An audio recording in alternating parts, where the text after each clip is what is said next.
नमस्कार, आप देख रहे हैं सच हरियाणा हमेशा सच के साथ। आज हरियाणा के लोकप्रिय भिवानी महेंद्रगढ़ से सांसद चौधरी धर्मवीर सिंह ने जीएसटी को लेकर प्रेस वार्ता की। उन्होंने बताया कि जीएसटी की दरों को कुछ जगह 18% से घटाकर 5% किया गया कि 142 करोड़ जनता को सीधा लाभ मिलेगा। उन्होंने बताया कि दरों में कमी आने से रोजमर्रा की वस्तुओं के दाम घटेंगे, आमजन की क्रय शक्ति बढ़ेगी और देश की अर्थव्यवस्था को गति मिलेगी। नवरात्र और दीपावली के त्योहारों पर इसका असर साफ दिखाई देगा। सांसद धर्मवीर सिंह ने स्पष्ट किया कि जीएसटी की दरों में कमी का ट्रंप सरकार द्वारा लगाए गए 100% टैक्स से कोई संबंध नहीं है। जीएसटी 2017 से लागू है, जबकि अमेरिका का टैक्स अब लगाया गया है। बाढ़ राहत पैकेज पर पूछे गए सवाल पर सांसद धर्मवीर सिंह ने कहा कि हरियाणा एक आर्थिक रूप से सक्षम राज्य है। राज्य सरकार द्वारा खराबे का मूल्यांकन किया जा रहा है और जरूरत के अनुसार केंद्र से हरियाणा के हिस्से की मदद ली जाएगी। मीटिंग में पहुंचे व्यापारियों और उद्योगपतियों ने भी कहा कि जीएसटी में सरलीकरण से व्यापार को सीधा।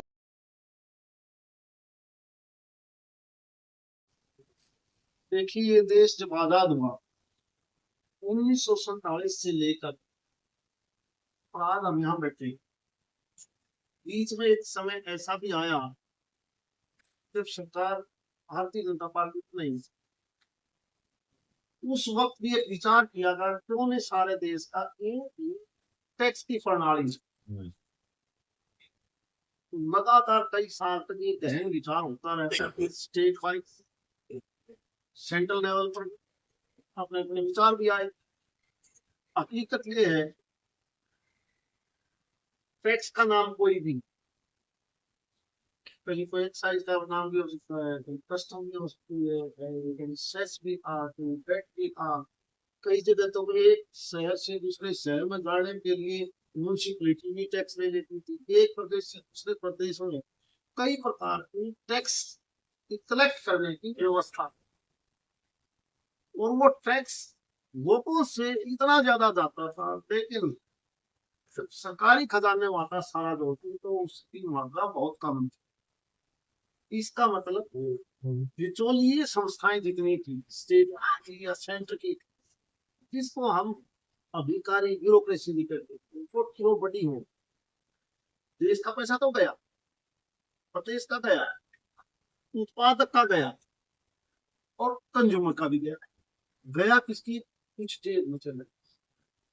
तब ये विचार आया कि क्यों नहीं एक प्रणाली बना ली।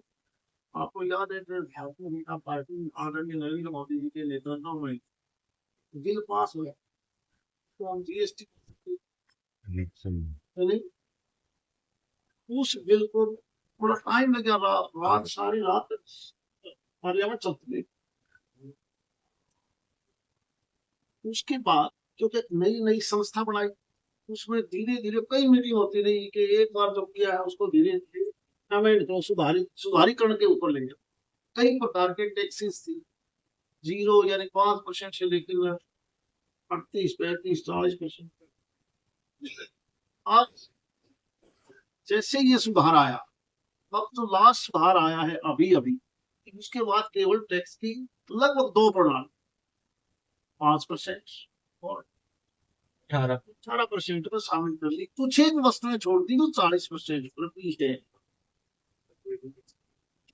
थोड़ा पैसा में जाओगे जो पैसा कई गुना ज्यादा जेब में जाता है, वही पैसा देश के खजाने में, जिस पैसे से आज इस देश का सारा इंफ्रास्ट्रक्चर बनाया है, रेल का, सड़क का, यहाँ तक के डिफेंस का, यानी सारी चीजों में पैसा आपको, अगर डायरेक्ट टैक्सेस को देखोगे या इनडायरेक्ट टैक्सेस को देखोगे तो लगभग 4 गुना पैसा सरकार के खजाने में है।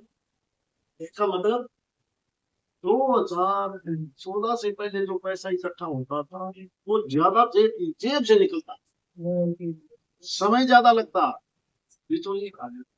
वही 4 गुना पैसा डायरेक्ट और इनडायरेक्ट टैक्सेस का ये पॉलिसी बनाने के बाद, ये व्यवस्था करने के बाद आपके पास पैसा आ गया।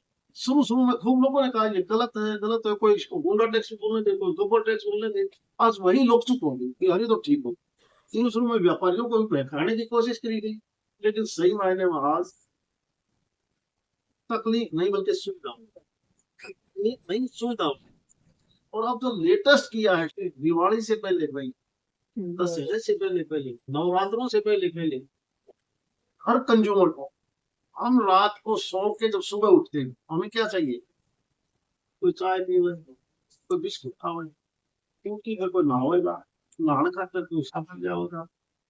उसके बाद इस पर छोटी गाड़ी है तो गाड़ी में तेल आवागा, दिवाली का नाम बनेगा, कार भी ले लो, मोटरसाइकिल ले लो, मध्यम वर्ग का जो जाएगा वो चीज। अब उसके लिए जो उत्पादक है कौन पैदा करेगा? वो उत्पादक पैदा करने वाला कौन है? वो उत्पादक को पैदा करने वाला किसान है।